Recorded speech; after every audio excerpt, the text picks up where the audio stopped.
everybody? It's the Outlaw John Rocha here with my quick spoiler review / reaction to the first episode of Tulsa King. This one is called Go West Old Man, and there's a reason for that, of course. This one's being led by Sylvester Stallone, first TV series that he is doing as a lead here, and he's doing it for Paramount Plus, working with Tyler Sheridan and Terence Winter, two heavyweights in the world of series television for sure, with Sheridan, the Sheridanverse, and Terence Winter having done The Sopranos and Boardwalk Empire. So good a company to be keeping if you're going to move from film and take a chance to lead a TV series for the first time in your career. And I have to say, overall, I enjoyed this first episode. Do I have some nitpicky things that I didn't like about it? Sure, but overall, I enjoyed it. I like the world that they're laying out here. I like that it's got a little bit of the Get Shorty vibes to it, but with some harder edge to it, but still some Get Shorty vibes going on here because of the performance of Sylvester Stallone. He's fantastic in this role. He really is. If you're going to move from film into television, you want to find a role that really suits you, and it really suits him to play this character of Dwight Manfredi. I like the energy he brings. I like that he opens with the voiceover and ends with the voiceover in the first episode.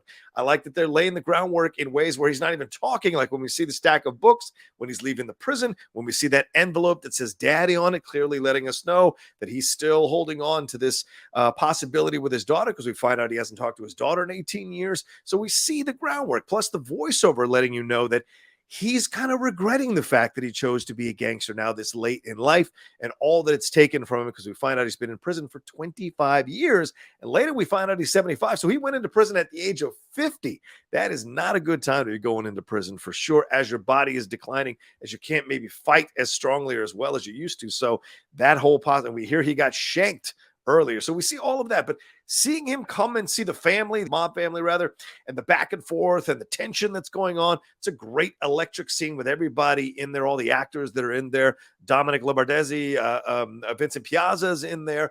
All of that, we say, you sense that there is some tension there between them. They send him to Tulsa, and then what he does in Tulsa here, here's where a little bit of the nitpicky issues come up for me.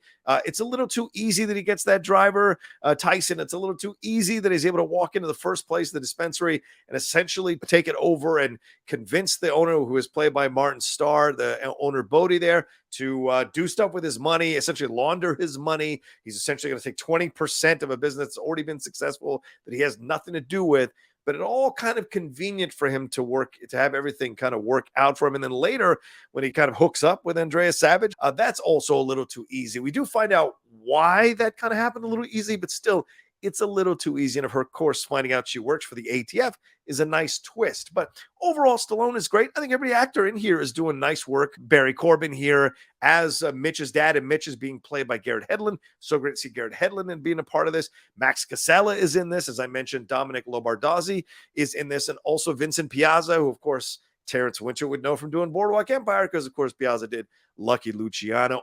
Andrea Savage does really nice work here. We're going to get Dana Delaney at some point down the road. Martin Starr doing nice stuff. So there's more to come here, and more fruit to bear from the acting side of things. But I like what they're doing here. I like that the world that they've set up here works for me. As I said, get that little bit of humor vibe, but also everything works out for him. And he knows when to use violence and when to use words. And we see that happening here.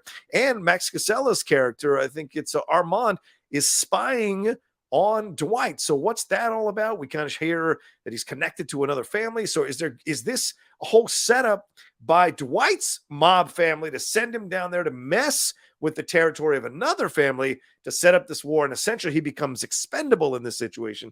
And he's already in the mindset that he is not happy being a gangster. So is this going to push him into a whole nother area to maybe turn on his family or go into business for himself? And having ANDREA SAVAGE, who we find out later, the character of Stacey Beale, she works for the ATF. So what's her role going to be? All this, is she going to be maybe, because we see in the preview for the next episode that she comes back to talk to him, comes back to hang out with him. So she's going to be a series regular throughout this whole season. So what is her role going to be? Is she undercover? Is she going to be trying to get information from him? Or are they legitimately going to develop a relationship and try to figure out how to get him out of the situation that is putting him in service of his mob family? We shall see. But I like the storylines. I like the way this all set up. The chemistry between everybody is cool. Tulsa is definitely its own personality in the show. And I really like Garrett Hedlund's character of Mitch. You know, they bond over prison, they bond over the decisions they've made in life that they've maybe regretted and have kind of led them to the places that they are in their life. Dwight is still working for the mob and hasn't kind of retired and has money to live on. Mitch is trying to put his life back together after an addiction and after his rodeo career didn't take off because of an injury. So there's a lot of little groundwork being laid of the background of these characters. And we clearly see that Tyson comes from a poor family. The car he pulls up in, that's his mom's car. It's not a nice car. The dealer who's racist towards him, thinking he's a crack dealer or whatever. Yeah, it's a bit ham-handed and simple, but I like that you've got a lead character here who is going to put up with any racism, and a lead character who later we find out in that bachelorette party that that promotes respect for women. So yeah, are both those moments a little heavy-handed? Sure, but there are worse ways you could do that, and there's nothing wrong with having a protagonist that kind of speaks positively or makes steps positively towards having that as well. You know, people accuse the Tyler Sheridan stuff of being woke, no, not being a red state or being, you know, like too conservative. It's not true at all. There's a lot of moments of progressiveness in his stuff if you watch closely, and there's stuff here with Dwight that's progressive. He's about being cool to everybody unless they cross his path. So we get that throughout. So I like the energy. I like the way they're laying the groundwork here of the storylines, and I like the overall personality that they've laid out for the city of Tulsa, Oklahoma, and the people you're running into. And we'll see what happens with his daughter and the reconnecting with his daughter, what that leads to down the road. So a lot of stuff to explore here. Thought it was a good first episode with some little nitpicky stuff, and we'll see how they kind of correct some of that as the series goes along. Well, if you get a chance to watch the first episode, and I hope you did because it's a spoiler review, what did you think about it? Let me know down there in the comment section below. Hit a like on this video, share it on your social media, and come and follow me on Twitch, The Outlaw Nation, all one word. Subscribe to the channel down below, hit that bell button, and come and support all we do on The Outlaw Nation on the Patreon, patreon.com/John Rocha. All right, y'all take care of yourselves. Be well.